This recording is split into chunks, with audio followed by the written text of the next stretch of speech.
Ebola virus ಭೀತಿ. ಭಾರತ-ಆಫ್ರಿಕಾ ಶೃಂಗಸಭೆ ಮುಂದೂಡಿಕೆ. ಆಫ್ರಿಕಾದ ಕೆಲವು ಭಾಗಗಳಲ್ಲಿ ಆರೋಗ್ಯ ಪರಿಸ್ಥಿತಿ ವಿಕಸನಗೊಳ್ಳುತ್ತಿರುವ ಕಾರಣ ಮುಂದಿನ ವಾರ ನವದೆಹಲಿಯಲ್ಲಿ ನಿಗದಿಯಾಗಿದ್ದ ಭಾರತ-ಆಫ್ರಿಕಾ ವೇದಿಕೆ ಶೃಂಗಸಭೆಯನ್ನು ಆಫ್ರಿಕನ್ ಒಕ್ಕೂಟ ಮತ್ತು ಭಾರತ ಮುಂದೂಡಿವೆ. ಕಾಂಗೋ ಪ್ರಜಾಸತ್ತಾತ್ಮಕ ಗಣರಾಜ್ಯದಲ್ಲಿ ಡಿಆರ್ಸಿ ಆರೋಗ್ಯ ಅಧಿಕಾರಿಗಳು ಮಾರಕ ಕಾಯಿಲೆಯಾದ ಎಬೋಲಾದ ಹೆಚ್ಚುತ್ತಿರುವ ಏಕಾಏಕಿ ವಿರುದ್ಧ ಹೋರಾಡುತ್ತಿರುವಾಗ ಭಾರತದ ವಿದೇಶಾಂಗ ಸಚಿವಾಲಯ ಗುರುವಾರ ಈ ಘೋಷಣೆ ಮಾಡಿದೆ. ಆಫ್ರಿಕನ್ ನಾಯಕರು ಮತ್ತು ಪಾಲುದಾರರ ಸಂಪೂರ್ಣ ಭಾಗವಹಿಸುವಿಕೆ ಮತ್ತು ತೊಡಗಿಸಿಕೊಳ್ಳುವಿಕೆಯನ್ನು ಖಚಿತಪಡಿಸಿಕೊಳ್ಳುವ ಪ್ರಾಮುಖ್ಯತೆಯನ್ನು ಗುರುತಿಸಿ ಮತ್ತು ಖಂಡದಲ್ಲಿ ಉದಯೋನ್ಮುಖ ಸಾರ್ವಜನಿಕ ಆರೋಗ್ಯ ಪರಿಸ್ಥಿತಿಯನ್ನು ಗಮನದಲ್ಲಿಟ್ಟುಕೊಂಡು ಈ ನಿರ್ಧಾರವನ್ನು ತೆಗೆದುಕೊಳ್ಳಲಾಗಿದೆ ಎಂದು ಜಂಟಿ ಹೇಳಿಕೆ ತಿಳಿಸಿದೆ. ರುವಾಂಡ ಬೆಂಬಲಿತ 23 ಬಂಡುಕೋರರಿಂದ ನಿಯಂತ್ರಿಸಲ್ಪಡುವ ಡಿಆರ್ ಕಾಂಗೋದ ದಕ್ಷಿಣ ಕಿವು ಪ್ರಾಂತ್ಯದಲ್ಲಿ ಮೊದಲ ಎಬೋಲಾ ಪ್ರಕರಣ ದೃಢಪಟ್ಟ ಹಿನ್ನೆಲೆಯಲ್ಲಿ ಈ ಘೋಷಣೆ ಬಂದಿದೆ ಎಂದು ಗುಂಪಿನ ವಕ್ತಾರರು ತಿಳಿಸಿದ್ದಾರೆ.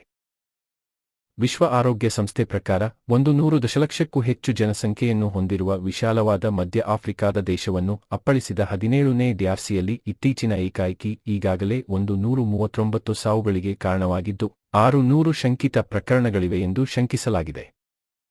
ಅಂತಾರಾಷ್ಟ್ರೀಯ ತುರ್ತುಸ್ಥಿತಿಯನ್ನು ಘೋಷಿಸಿರುವ ಇತ್ತೀಚಿನ ಏಕಾಏಕಿ ತಡೆಯುವ ಪ್ರಯತ್ನಗಳು ಕಾಂಗೋಲೀಸ್ ಸೈನ್ಯ ಮತ್ತು 23 ನಡುವಿನ ಡಿಆರ್ಸಿಯ ದೀರ್ಘಕಾಲದ ಸಂಘರ್ಷಗಳಿಂದ ಪ್ರಭಾವಿತವಾಗಿವೆ.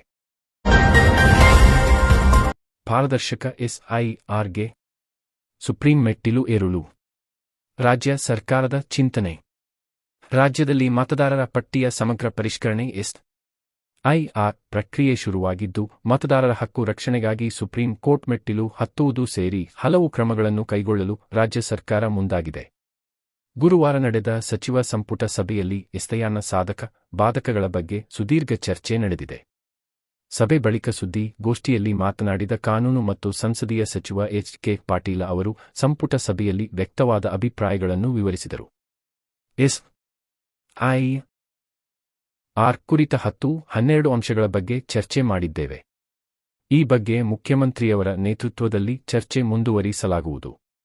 ಇದೇ 24 ಅಥವಾ 25ರ ಒಳಗೆ ಅಂತಿಮ ತೀರ್ಮಾನ ತೆಗೆದುಕೊಳ್ಳುತ್ತೇವೆ ಎಂದು ಅವರು ಹೇಳಿದರು.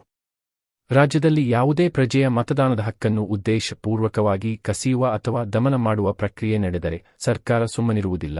ಅವರ ಮತದಾನದ ಹಕ್ಕನ್ನು ಉಳಿಸಿಕೊಡುವಲ್ಲಿ ಸರ್ವ ಪ್ರಯತ್ನ ಮಾಡಲಿದೆ.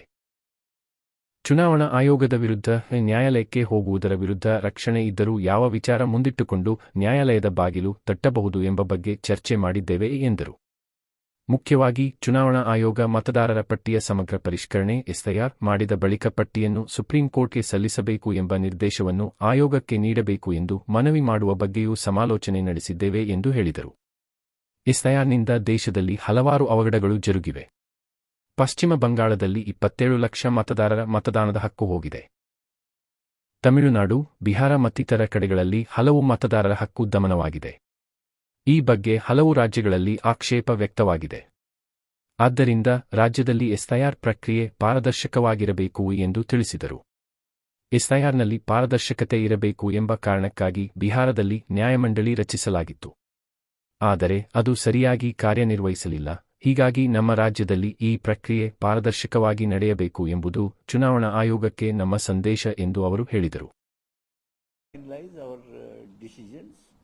We will continue our discussions and we will make our final view maybe on 24th, 25th, 26th.